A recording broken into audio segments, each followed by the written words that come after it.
Wanti anamma isin agarsiisuuf deemu kuni waan akka maree faayidaa qabu. This is very important AI prompt.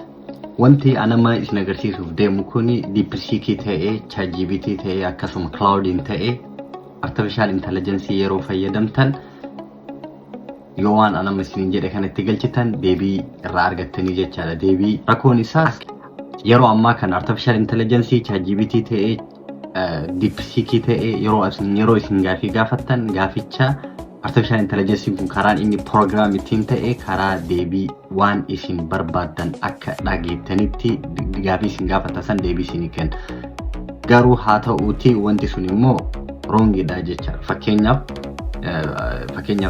namni tokko birrii 10,000 qabaate akkamii gara 1,000,000 10 jijjiirootiin jettee gaafatteen karaa kana jedhee sitti hima. Karaan sun garuu by default karaa ta'uu garuu yoo atin immoo gaafii am fakkeenyaaf 10,000 kana gara 100,000 akkamii jijjiira jetteeni ka gaafattuun ta'ee waan anamma isin jedhe kanatti dabaltanii ka gaafattan taate waan program ittiin ta'e san osoo hin ta'in deebii dhaabbata jireenya dhugaa ilma namarratti ta'e haga takka isin kennuu danda'a jechaadha. Waan isin barbaadan akka isin dhageettan osoo hin ta'in waan isin fayyadu akka isin dhageettan irratti deebii san irratti isin kenna. Just give this one at the end of your prompt.